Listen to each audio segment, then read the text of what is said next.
Happy Thursday. Look where I am. I'm in the library. I am back in the library. I wish you guys were with me.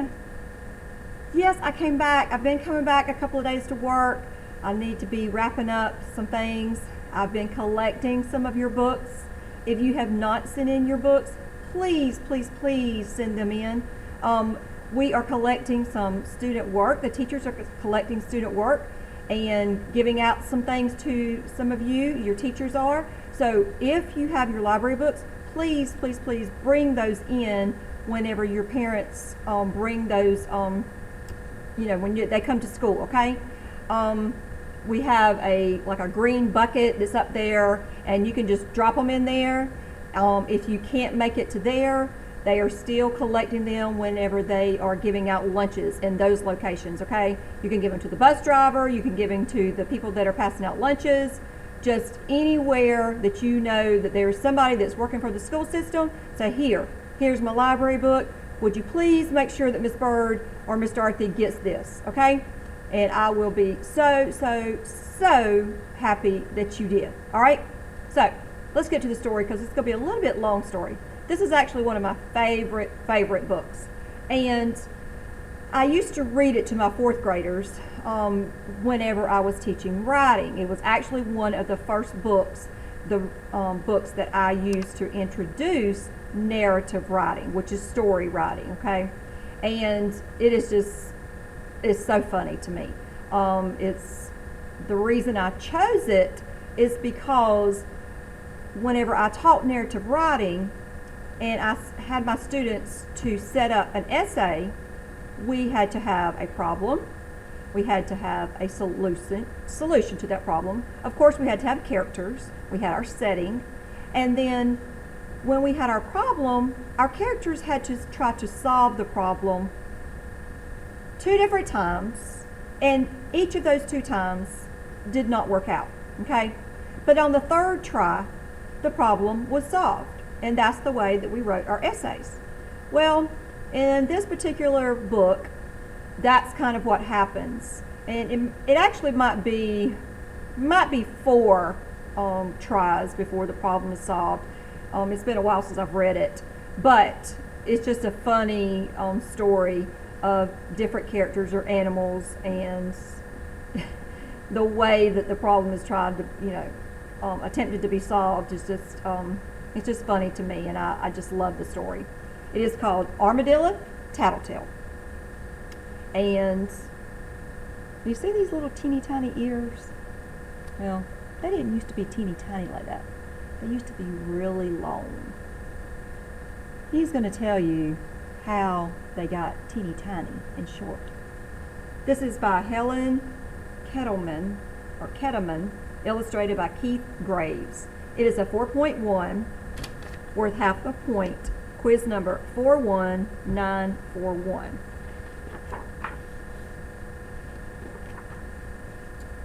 Ready to get started? Ready to get started in our media center setting? I am. All right, let's go. In the bare bones beginning, Armadillo's ears were as tall, remember I told you, as a jackrabbit's, and as wide as a steer's horns. With such wonderful ears, Armadillo could hear anything and everything. And he loved nothing better than eavesdropping on other animals and telling tales about what he had heard. Ooh, I like telling stories on this computer. Woo! I can be in the computer and I can show the picture. I have a big screen. So look at his ears. So he could listen and listen to what others were saying, and then he'd go,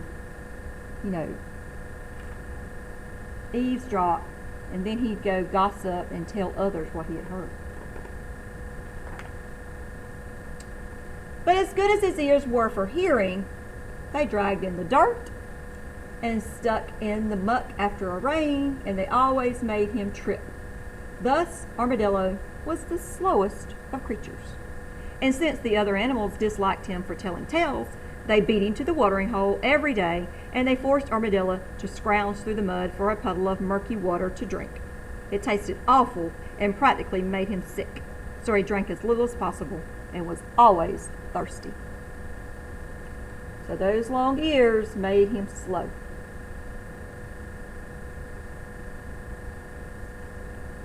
He was always the last one to the watering hole. They put on a sign, no dillos.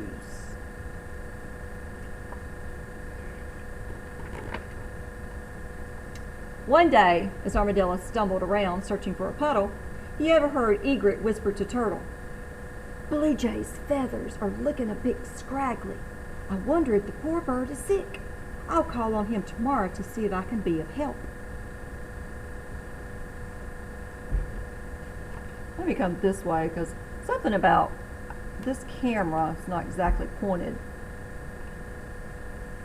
So I feel like I'm looking.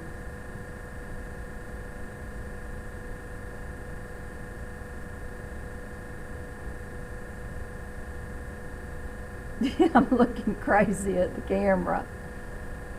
Anyways, all right.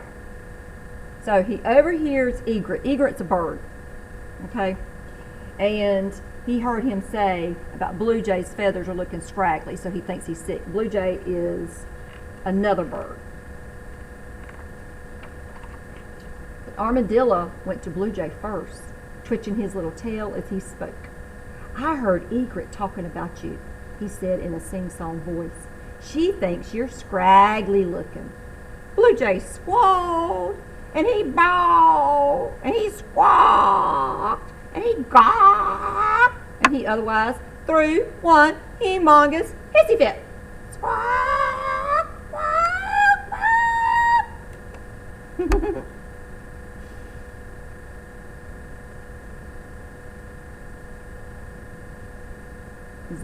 Is that what Egret said? Not exactly. He said the feathers looked scraggly looking, but maybe he was sick. So he kind of left out that part, didn't he? When Egret heard what had happened, she went straight away to Armadillo. "What you told Blue Jay was not true. Anyway, my words were not for your ears," she scolded, and she pick-pecked his ears good and proper, and gave him the what for, and the how come, and the why not. And Armadillo cried great big old armadillo tears, and he promised never to tell tales again. He got in trouble with Egret.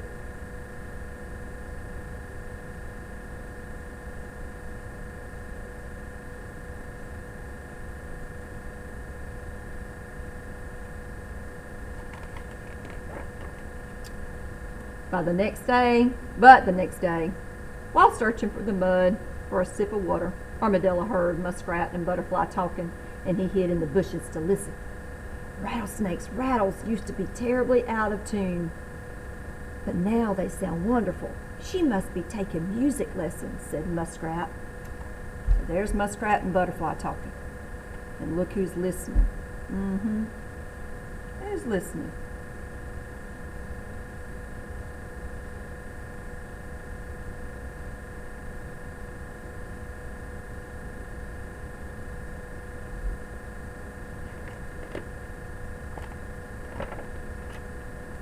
Armadillo tripped over to where Rattlesnake lay warming herself in the sun. He shifted his weight from foot to foot in an awkward armadillo dance. Rattlesnake opened an eye and Armadillo grinned. "I heard Muskrat talking about you. He said your rattles sound terrible and out of tune." Rattlesnake rattled, and she prattled, and she fussed some more, and she otherwise threw one humongous hissy fit. Rattle.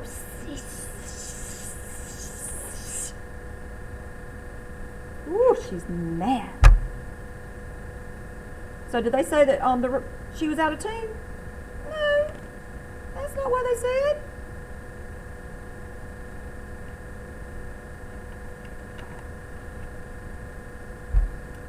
When Muskrat heard what had happened, he scurried to Armadillo. "You twisted my words into something I did not say," he shrieked. "Besides, my words were not for your ears." And he whacked his tail at Armadillo and gave him the what for and the how come and the why not. Armadillo cried buckets of tears. And he promised never, ever to tell tales again. You think he's going to do that? Think he's going to never tell tales again? I don't know about that.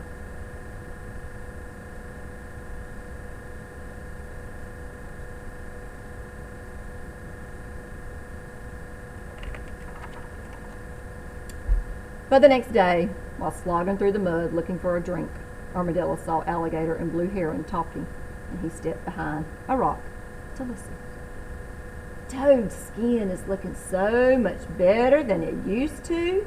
I wonder if she changed her diet, said Alligator.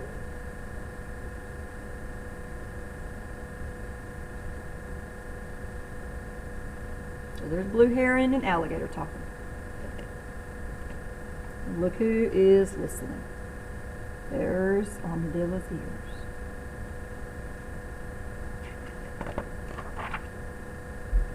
Armadillo shuffled off to find Toad. I heard Alligator say your skin is plug ugly and you should go on a diet, he said with a twinkle in his eye. Toad hopped, and she flopped, and she wailed, and she railed, and she otherwise threw one humongous hissy fit. Rabbit, rabbit, croak. Ooh, Toad is mad.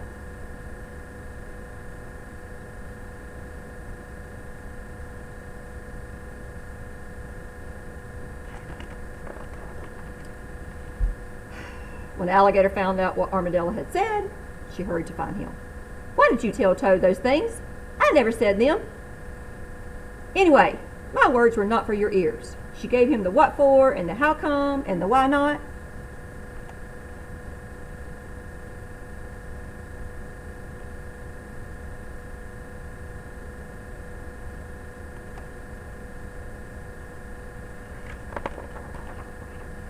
And now, I'll fix your ears so you won't be snooping and telling tales again. And she opened her mouth and she gnashed and she clashed her big, strong alligator teeth. And then she nipped and she snipped and she clipped at Armadillo's ears until there was nothing left but tiny, teeny, itsy, weeny little ears. Excuse me. Ooh, look at that fire coming out of her nose. Alligator's mad.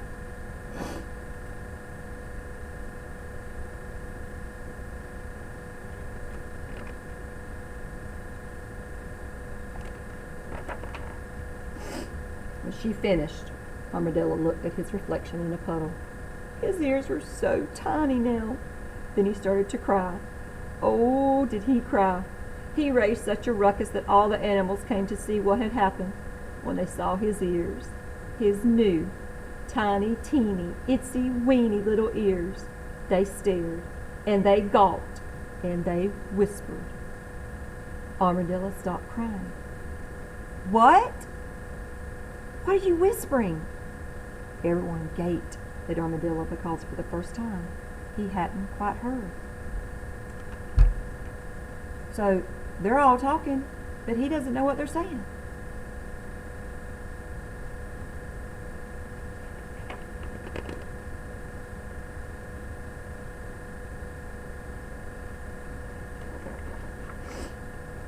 It was not for your ears anyway, Muskrat called out. Armadillo's face turned red.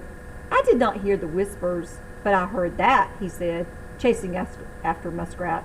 And in seconds, Armadillo caught him. Did you see how fast Armadillo ran? Muskrat shouted.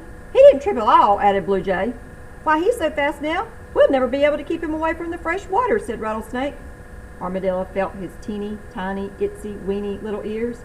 Fresh water, he shouted. That's just what I want.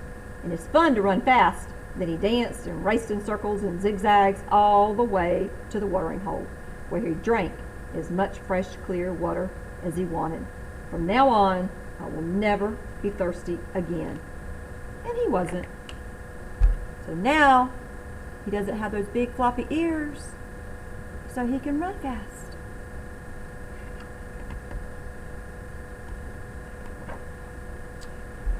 He also stopped telling tales, for even though he could hear with his teeny tiny, teeny, itsy weeny little ears, he could never hear the other animals' conversations. To this day, armadillos have small ears. They always drink their fill of fresh water, and you may hide in the bushes and listen as long as you like, but you will never, ever catch an armadillo telling tales.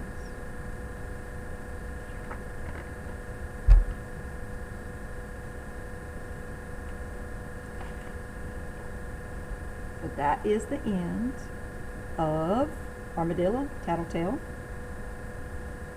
That was again a 4.1. Quiz number 41941. And Armadillo, he learned his lesson, didn't he? Let's see if I can, this comes down a little bit. I'm not looking at the camera. There we go. That's a little bit better. So he learned his lesson, which was what? You shouldn't be listening to what others are saying. And you certainly should not be repeating what others are saying. Because, as you could see, he got it wrong, right? So, that's a lesson for us all, to learn is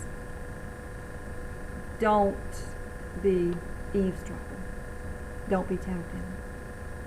So that's one of my favorite stories. And like I said, I used to read it to use it as a tool to teach writing with. So what was the problem? Armadillo was doing what? Eavesdropping, telling tales, and he was misinforming the others. So he was telling misinformation and getting things all mixed up and making his friends mad. So what was the first way that they tried to solve it? Who was the first character that he had to deal with? Who was it? It was Egret about Blue Jay. So then Blue Jay, he got mad, and he gave him the what for, and so that didn't solve it. So then he had to deal with who? Muskrat and Butterfly. And it was about, so Rattlesnake fussed at him. That didn't solve it. So he tried fussing at him again. So then who fussed at him finally? Alligator. Alligator did more than fussing. Alligator snapped his ears off. And when he did that, that took care of what? The problem. So that was the solution. He snapped his ears off. And so now he couldn't hear, and he couldn't tell all those tales. He couldn't tell all that misinformation. So I hope you enjoyed that. I hope you enjoyed being back in the library for just a little bit. And tomorrow will be our last episode of Miss Byrd Believes in Books. And I'm sad about that. But I'm also happy that you guys are about to get to enjoy your summer break. So I will see you guys tomorrow. All right? Bye-bye. Have a good afternoon.